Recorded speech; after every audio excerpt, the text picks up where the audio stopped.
Bueno, demos la bienvenida a Rosa Mariana. Con Rosa Mariana nosotros vamos a conversar sobre esta forma tan inusual de vivir una pérdida. Buenas tardes y bienvenida, Rosa Mariana. Una forma completamente inusual. Bueno, buenas tardes, Zoila. ¿Me escuchas bien? Perfectamente bien, Rosa Mariana, gracias. Pues mira, yo diría que estamos viviendo ahora un tsunami de duelos en diferentes aspectos. No solamente cuando hay una pérdida de un ser querido, que es ya algo que me referiré en un momento, pero estamos viviendo tantos duelos simultáneamente que muchas veces nuestra capacidad de afrontamiento se desborda. Entre esos duelos, obviamente, tenemos pérdidas tangibles como de seres queridos, personas que están cerca de nosotros, que están enfermos. También pérdida de nuestra seguridad económica, de nuestra seguridad financiera, de nuestra rutina, pérdida de eventos. Por ejemplo, ahora mismo hay muchos jóvenes que están muy tristes porque las graduaciones planificadas, tanto de universitarias como muchas de los colegios, no se van a poder realizar.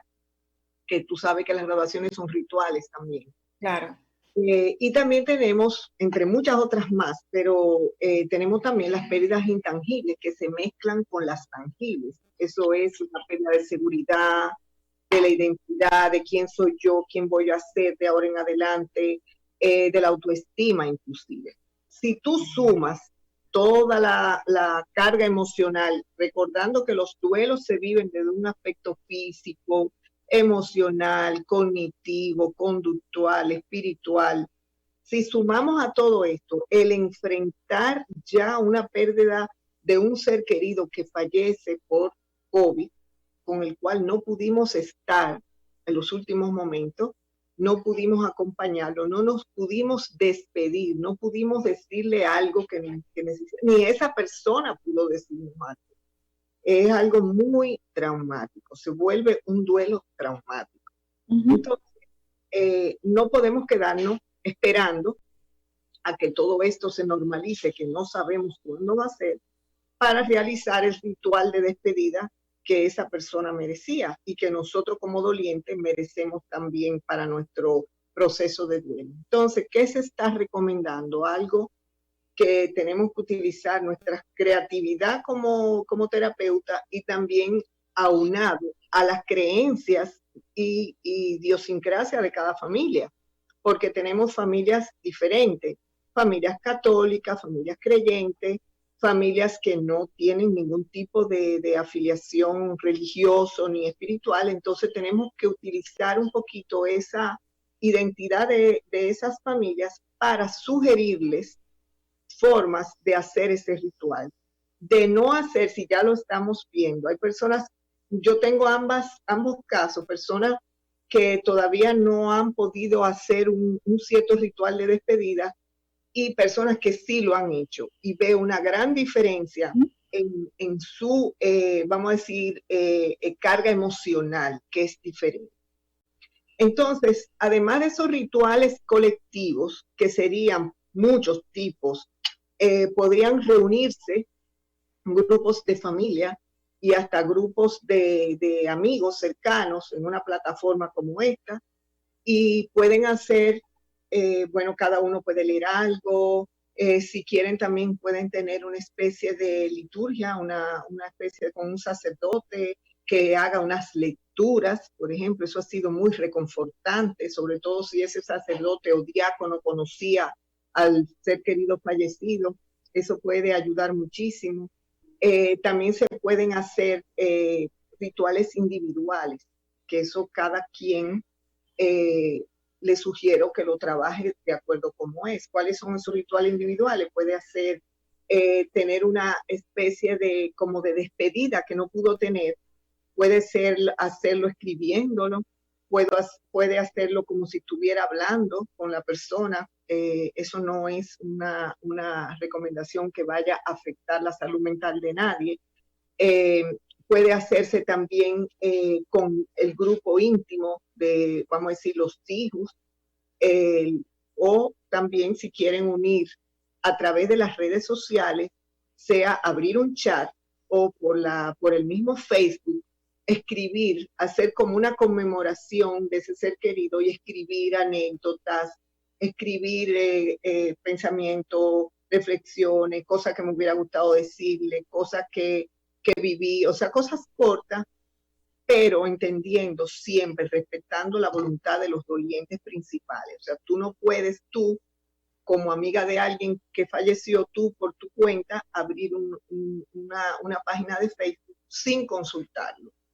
Eso tenemos siempre que respetar el orden de cada familia y cómo cada familia se siente. Para los adolescentes, en mi experiencia, es muy importante esa conexión con los amigos. Yo he tenido adolescentes ahora en esta pérdida que me han confesado que lo que más les ha ayudado es el apoyo de 3 o 4 amigos, tal vez 3 o 4 amigos en un chat. Tú sabes que los adolescentes muchas veces no suelen hablar claramente de sus emociones y eso muchas veces los padres se preocupan y dicen, pero es que él no dice nada, él no se expresa. Ellos se expresan a su estilo, a su forma, y una de esas maneras es hacerlo con estos amigos cercanos, o lo hacen a través de la música o a través hasta de una película. O sea que lo que quiero dejar claro es que el hecho de que estemos en cuarentena no inhibe que las personas puedan despedirse de sus seres queridos.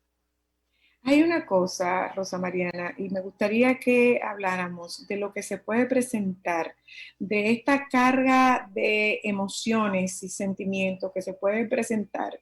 Por ejemplo, murió una persona mía, y yo podría quedarme con la culpa de si lo hubiera llevado antes, si hubiéramos buscado ayuda antes, si yo hubiera estado más cerca, entrando en todo lo que yo no hice y dejando de ver lo que yo sí pude haber hecho. Mira, el tema de la culpa es lo que más está surgiendo ahora en las consultas psicológicas de temas de familiares que se han muerto.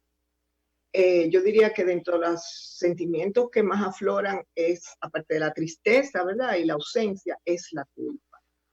Entendamos un poco el contexto de la culpa. Muchas veces es una culpa totalmente irracional, pero ¿qué nos hace la culpa? La culpa nos ayuda dentro de este caos que estamos viviendo y dentro de tanta confusión, y como ustedes decían ahorita, todo este cuadro tan confuso, de poner un poco de lógica y de raciocinio. Eso es un ejercicio mental que las personas comienzan a hacer. Si yo hubiera visto esto, si yo hubiera visto lo otro. Entonces, este trabajo hay que hacerlo en consulta, de acuerdo a cada tema de culpa que el doliente traiga. O sea, tú no le puedes decir, ay, no, tú no tienes derecho a sentir culpa, sino irle desmontando poco a poco ¿qué hubiera hecho esa persona en el caso de que hubiera sido tú? ¿Cómo tú entiendes que se hubiera podido manejar? Ah, no, porque los médicos tal vez no le dieron pero tú entiendes que los médicos hasta ese momento ese era el conocimiento que tenían y era lo indicado y te lo informaron, tú lo aprobaste. Sí, yo estuve de acuerdo. O sea, es como un poquito de ir desmenuzando esa culpa y llegando, y a veces eso te puede tomar hasta 2 y 3 sesiones, y llega un momento en que la persona te dice, bueno, sí, es un tema complejo, un tema misterioso, yo no sé por qué, porque te dicen, ¿por qué fulano, que tenía más edad, que tenía más complicaciones de salud, sobrevivió y tal vez mi papá, que no estaba tan afectado, tan mal, no pudo sobrevivir? Obviamente tú puedes decir a sí mismo en un accidente por qué una persona pudo sobrevivir en que iban 4 en un carro, 1 sobrevive y 3 no. O sea, son situaciones en las cuales a veces no tenemos respuesta. Y eso es algo también que el doliente tiene que aprender, porque eso es parte del camino de la aceptación. Tenemos que aceptar, es un proceso que viene poco a poco en un duelo, la aceptación, que no vaya unido a la negación. primero, pues no me gustan las etapas, y tú lo sabes que yo no soy partidaria de las etapas de duelo están descartadas, porque los seres humanos no somos matemáticos, ni somos lineales. Tú puedes tener un momento, un tipo de negación o de shock que es normal, pero a la vez estar unido con un proceso de ir aceptando. ¿Qué te ayuda a ir aceptando? A medida que tú vas trabajando emocionalmente toda esta carga. Y de hecho, también en todas relaciones humanas, Zoila, tú lo sabes también como psicóloga, hay ambivalencia, hay situaciones que yo le dije esto, que yo me sentí mal, que yo a mi papá le prometí que iba a hacer tal cosa y después no lo hice, cómo él se debe haber sentido, yo como hijo le fallé.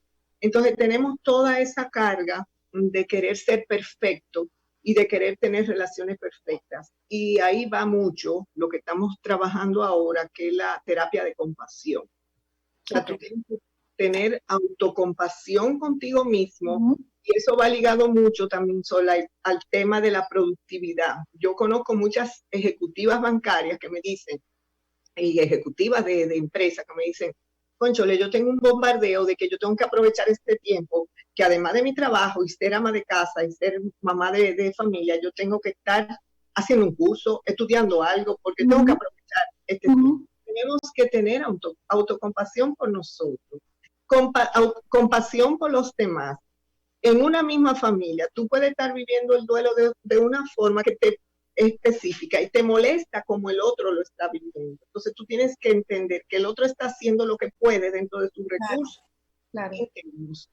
Y por último, una compasión global, que esa es a lo que aspiramos todos como sociedad y como mundo. Rosa Mariana, hay un tema, y es que probablemente en muchos casos, no sé cómo está funcionando en nuestro país, pero sí sabemos cómo está funcionando en Estados Unidos, por ejemplo. En Estados Unidos te entregan un cuerpo en un ataúd sellado. Tú no tienes la posibilidad de confirmar que en efecto quien está en ese ataúd es tu muerto. Además de que es una persona que murió y puede tomarse 2 o hasta 3 meses para que le entreguen ese cuerpo. Aquí en nuestro país se está tardando antes de que te entreguen un cuerpo. No tanto tiempo como en Estados Unidos, porque en Estados Unidos el sistema funerario también está desbordado. Pero en el caso específico o sea, no lo puedo ver. Nosotros podremos tener ahora mismo en contacto con nosotras en este programa gente que vive en Estados Unidos, que le murió un familiar y simplemente, que no tiene nada de simple, no lo puede ver. Y yo necesito ver para iniciar. Bueno, yo sé que en Estados Unidos hay muchas situaciones así. Aquí se está tratando dentro de lo posible de no llegar a eso. Hasta donde yo sé, los casos que yo he manejado y con lo cual he estado en contacto con funerarias aquí, realmente se toma un tiempo, pero la persona sí está clara de que ese es su ser querido y obviamente no puede verlo porque va inmediatamente a ser cremado, que es otro punto también, que es una costumbre en la cual nosotros los dominicanos, que muchas familias lo estaban haciendo, pero no es una práctica que era común, o sea, que se ha tenido que saltar también a ese proceso. En los casos así como tú mencionas, Estados Unidos, que yo espero que aquí no se llegue a esos extremos, estaríamos hablando de lo mismo que sería la pérdida de un ser querido, igual que haya sido un accidente aéreo, un desastre. O desaparecido.